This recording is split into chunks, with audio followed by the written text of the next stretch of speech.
Bonjour et bienvenue dans le podcast Bien dans mon ventre. Je suis Anne-Sophie Pasquet, je suis naturopathe et formée à la micronutrition et absolument passionnée de santé naturelle. Il y a quelques années, j'avais une digestion très compliquée et j'avais constamment mal au ventre. C'est à ce moment-là que j'ai commencé à m'intéresser à la santé naturelle et à modifier mon alimentation et mon hygiène de vie, et ça a complètement transformé ma digestion et ma vie au global. J'ai alors décidé de me spécialiser dans le domaine du digestif, de l'alimentation et du microbiote pour pouvoir aider les autres à retrouver un ventre serein. Et je forme aujourd'hui également les naturopathes, nutritionnistes et autres professionnels de santé à la prise en charge des troubles digestifs. Aujourd'hui dans ce podcast, je te partage mes meilleurs conseils pour que tu puisses toi aussi te sentir au top, en pleine santé et te sentir bien dans ton ventre et dans ta vie. Maintenant c'est parti pour l'épisode du jour, bonne écoute! Bonjour et bienvenue dans ce nouvel épisode. Aujourd'hui, c'est l'épisode 93 du podcast Bien dans mon ventre et on va parler de comment bien digérer pendant les fêtes. Et oui, car les fêtes de fin d'année et notamment les repas de fin d'année, ça peut être synonyme de festin délicieux, mais ça peut aussi être synonyme de troubles digestifs qui viennent perturber la fête, justement. Alors que faire pour profiter des fêtes et se régaler sans être plié en deux de douleur le lendemain et sans avoir le ventre qui gonfle comme un ballon dès la fin du repas? Donc c'est un petit peu ce qu'on va voir aujourd'hui dans cet épisode. On va commencer par les bases à respecter, les trucs un peu de base qui sont des choses à appliquer, on va dire, au quotidien. Ensuite, je vais vous donner un petit peu mes astuces spéciales digestion en cas de repas un petit peu plus copieux et en cas de repas qui s'enchaînent un peu, comme c'est le cas en général pendant les fêtes de fin d'année. Et puis, je vous dirai un petit peu la cerise sur le gâteau, et le gâteau digeste, évidemment. Oui, on fait dans l'humour aujourd'hui, on fait dans l'humour dans cet épisode. Donc, déjà, les bases à respecter pour une bonne digestion. Là, je vais sûrement enfoncer des portes ouvertes, mais il n'empêche que ce sont des choses quand même de base, comme leur nom l'indique, et que si vous ne respectez pas ceci, eh bien la digestion ne pourra pas être bonne, quoi qu'il arrive. Donc c'est pour ça que je préfère quand même les rappeler, et particulièrement pendant les fêtes de fin d'année, parce que voilà, si vous appliquez ça, déjà la digestion se passera mieux, et ensuite je vous donnerai d'autres astuces. Mais déjà la base de la base, je pense que vous le savez maintenant si vous écoutez le podcast depuis un petit moment, il s'agit de la mastication. Et oui, il va falloir prendre le temps de mâcher ces aliments. Alors je vais pas vous donner un nombre de fois précis parce que l'idée c'est pas que vous soyez concentré sur le nombre de fois où vous mastiquez votre bouchée plutôt que sur votre discussion avec tonton Jacques par exemple, mais l'idée c'est vraiment de bien prendre le temps de mâcher ces aliments, de savourer aussi, puisque encore une fois, je vous l'ai déjà dit dans d'autres épisodes, mais le seul moment où vous avez le goût des aliments c'est dans la bouche. Une fois que l'aliment, aussi bon soit-il, il est avalé, vous n'avez plus le goût. C'est pas une fois qu'il est dans l'estomac ou dans l'intestin grêle que là vous vous dites « Oh vraiment, dis donc, ce rôti de tofu était délicieux ». Non, c'est vraiment dans la bouche. Donc prenez le temps de bien mâcher, de bien savourer vos aliments, de vous concentrer aussi sur les aliments. Ce qui peut être compliqué quand on est en train de parler, évidemment, donc essayez de faire un peu les deux en même temps, c'est-à-dire de suivre la conversation. Évidemment, c'est un repas de fête, c'est un repas encore plus convivial normalement quand tout se passe bien, c'est un repas qu'on apprécie partager avec nos proches. Donc essayez de vous concentrer à la fois sur la conversation, mais aussi sur ce que vous êtes en train de manger. N'hésitez pas à regarder aussi votre assiette. Le goût et le plaisir de manger passe aussi par le regard, donc aussi par le fait de regarder ces aliments, d'apprécier ce qu'on a dans notre assiette et de se régaler un petit peu par le cerveau, quoi.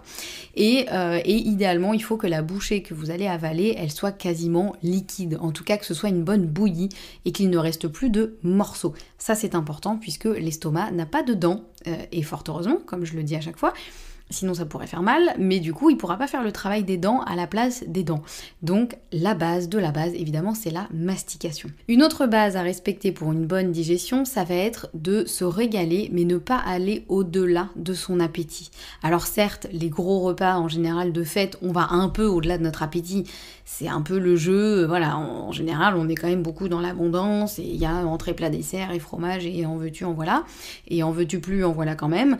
Donc c'est normal d'aller un peu au-delà de son appétit, mais l'idée c'est quand même de se rappeler, de savourer, mais de se dire que ça n'est pas votre dernier repas sur Terre, ni votre dernier Noël, ni le dernier repas où vous allez vous régaler.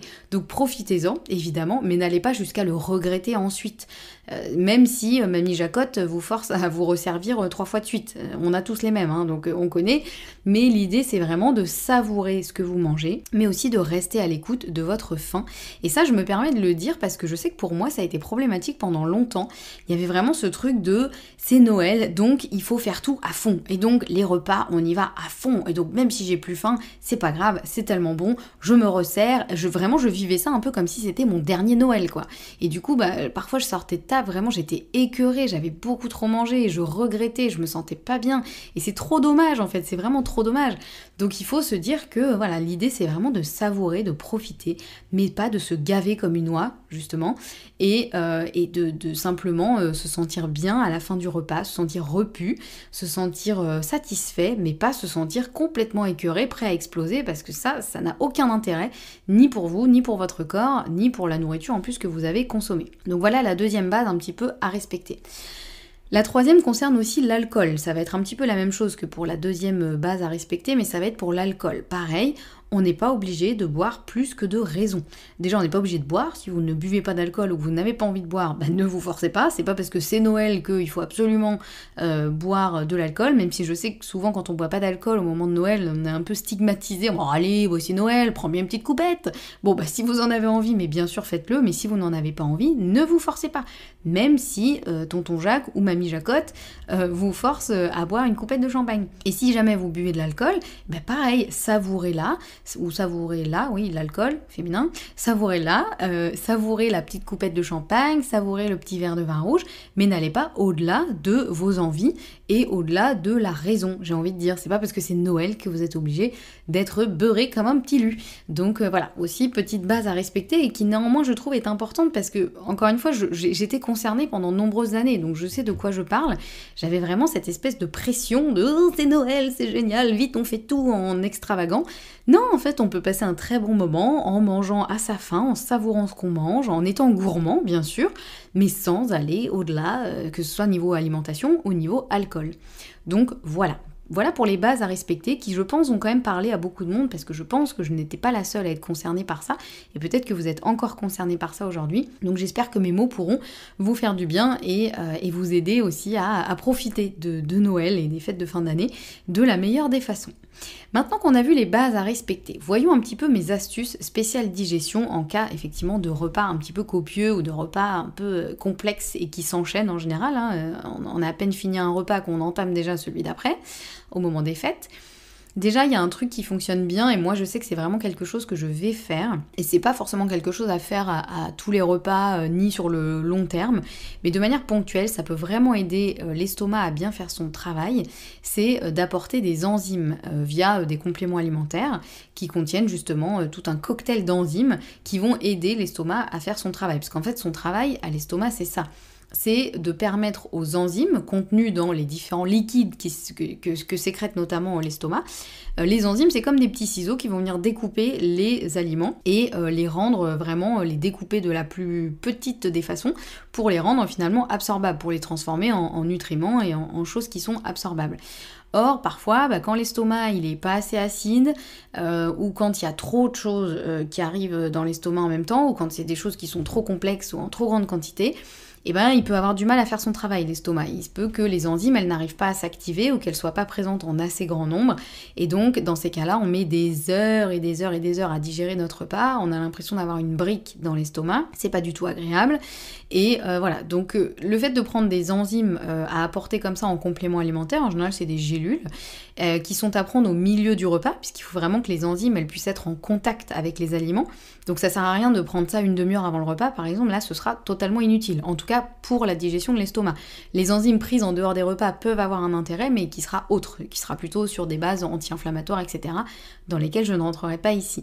Mais si on veut prendre des enzymes pour faciliter le travail de l'estomac, on les prend en milieu de repas, en gros à peu près, il n'y a pas besoin que ce soit hyper timé, que ce soit précis, mais en tout cas il faut que ce soit au cours du repas, donc ni avant ni après, et à la limite si vraiment vous avez oublié, vous pouvez les prendre après le repas si c'est plutôt rapproché du repas, mais pareil, n'allez pas prendre ça une heure après le repas, ça ne servira plus à grand chose. Donc ça moi c'est quelque chose qu'effectivement je fais quand je sais que je vais avoir un repas un peu plus lourd, par exemple la raclette en ce moment, ou des choses comme ça, voilà, je sais que j'ai toujours ma petite boîte d'enzymes avec moi ou chez moi, et si je sais que j'ai un repas un petit peu plus copieux qui va potentiellement être plus dur à digérer, je prends mes petites enzymes et en général quand même ça fait du bien. Donc ça c'est la petite astuce ponctuelle qui peut vraiment vous sauver la mise quand même pendant les fêtes. Je pense que vous demandez où trouver des enzymes, vous pouvez en trouver je pense dans certaines pharmacies ou parapharmacies. Moi en général je travaille avec des labos qui ne sont quasiment que présents en ligne, mais sinon n'hésitez pas à aller voir dans un magasin diététique, un magasin spécialisé qui a des compléments alimentaires, etc.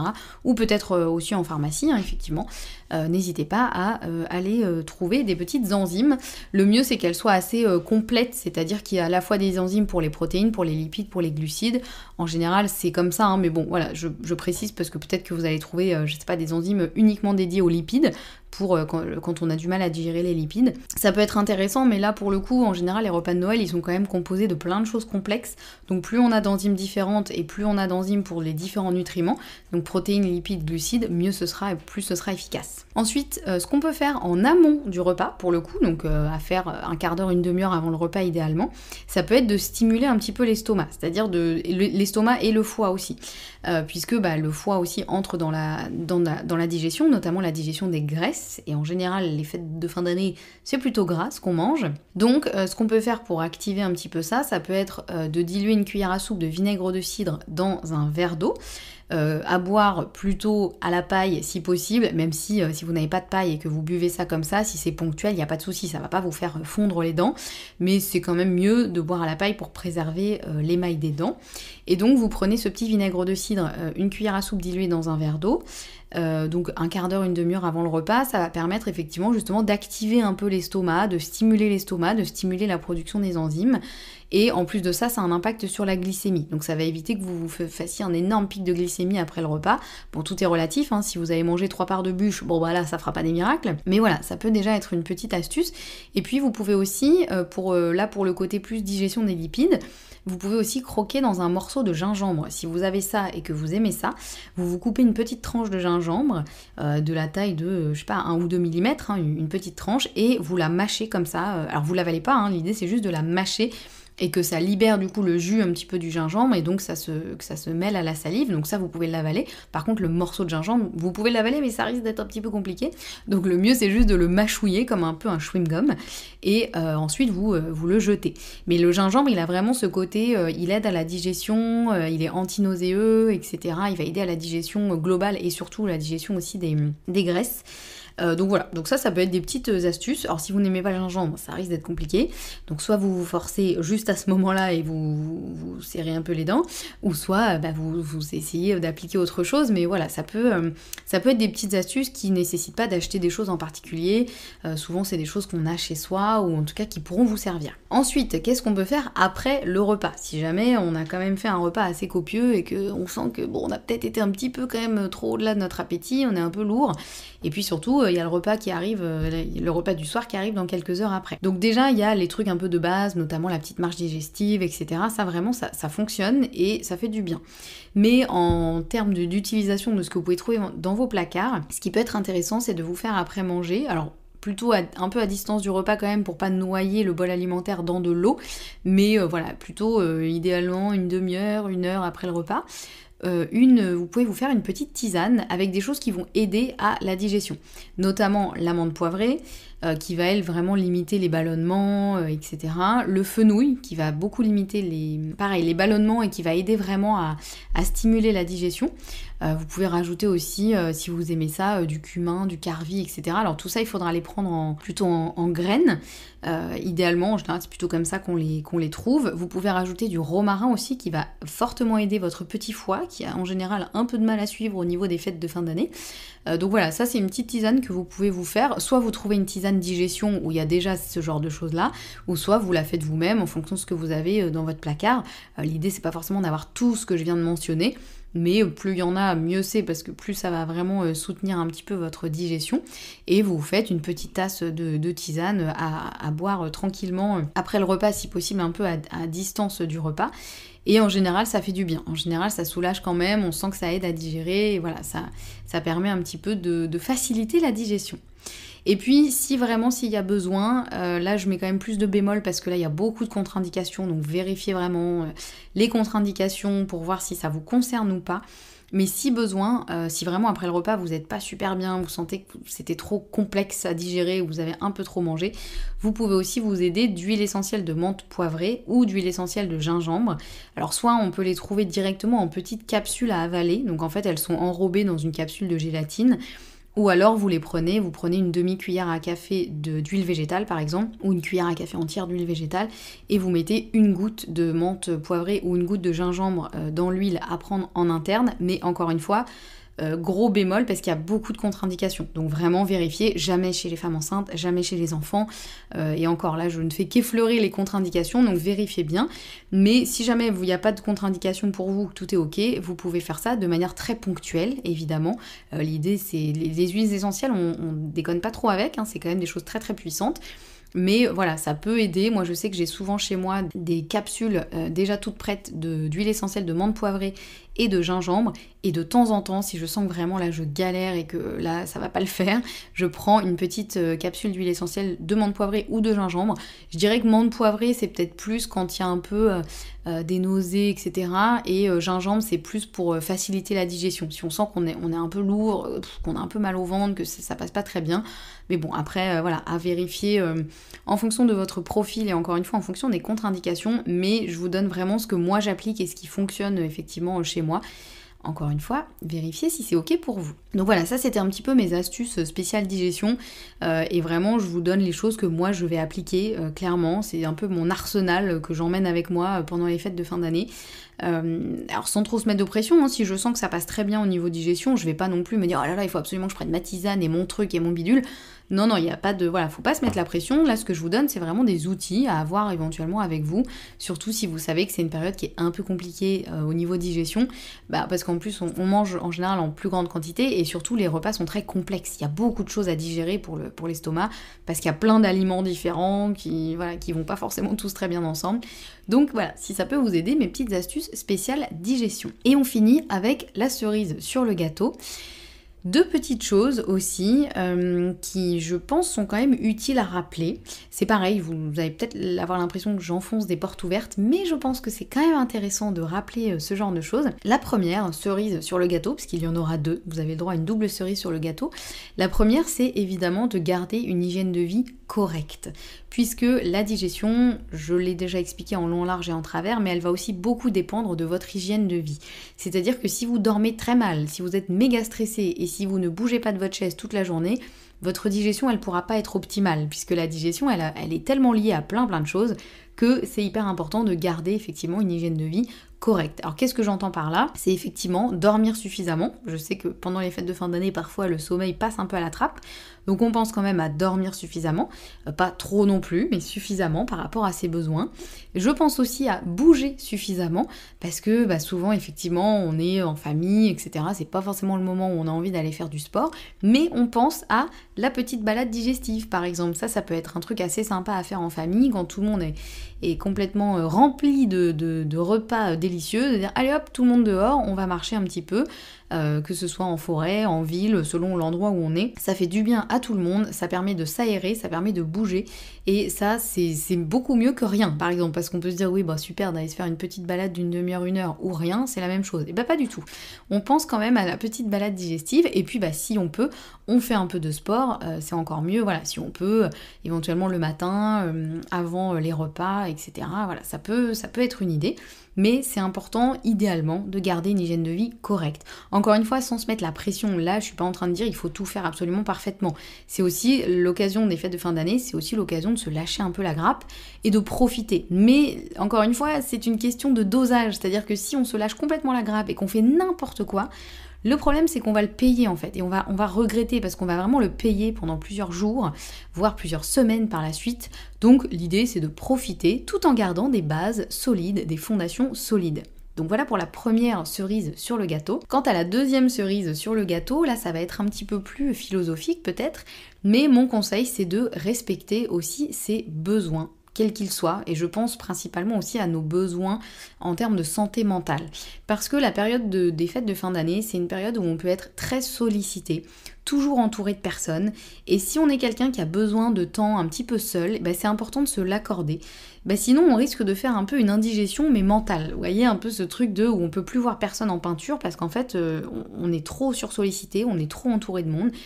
Et si on a plutôt un tempérament introverti, et que donc en général ça veut dire qu'on a plutôt besoin de passer certains moments seuls, c'est important de se les accorder aussi. Et c'est important que ce soit pendant les fêtes de fin d'année ou avant ou après. C'est des moments en général tout le mois de décembre et un peu janvier où on est quand même assez sollicité.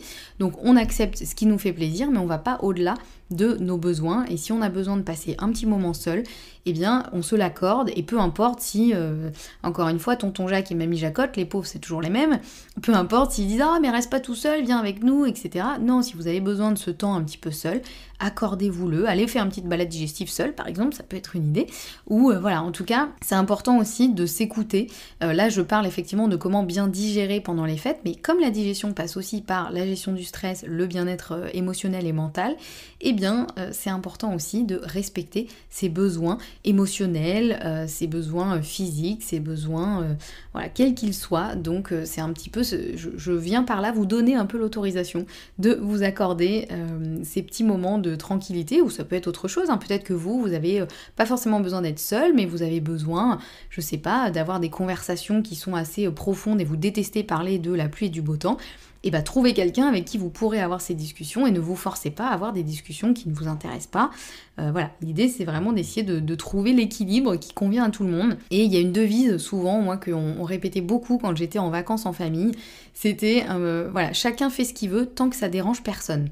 C'était un peu la devise, dans le sens où, c'est assez parlant, mais je vais le repréciser quand même si besoin, chacun fait ce qu'il veut tant qu'effectivement ça ne nuit à personne, tant que ça ne dérange personne, et tant que ça vient pas empiéter sur les autres. Donc ça permet aussi que chacun puisse faire ce qui lui convient, mais tout en respectant évidemment bien sûr les autres personnes qui sont autour de nous. Voilà pour la deuxième cerise sur le gâteau. J'espère que mes petites astuces pour bien digérer pendant les fêtes vous auront aidé. N'hésitez pas à venir me le dire sur Instagram si c'est le cas, et si vous avez aussi d'autres astuces que vous utilisez pendant les fêtes, votre petit kit de survie, je serais curieuse de savoir ça. Et puis si l'épisode vous a plu, n'hésitez pas aussi à me laisser une note et un commentaire sur votre plateforme d'écoute préférée. C'est ce qui permet de faire connaître le podcast au plus grand nombre, et merci beaucoup à celles et ceux qui prendront le temps de le faire. Et nous on se retrouve la semaine prochaine, ce sera pas encore l'année prochaine mais on n'en est pas loin. Quoi qu'il en soit, prenez bien soin de vous, profitez à fond des fêtes de fin d'année tout en vous respectant, c'est important. Et on se retrouve la semaine prochaine pour un nouvel épisode, et d'ici là, joyeux Noël!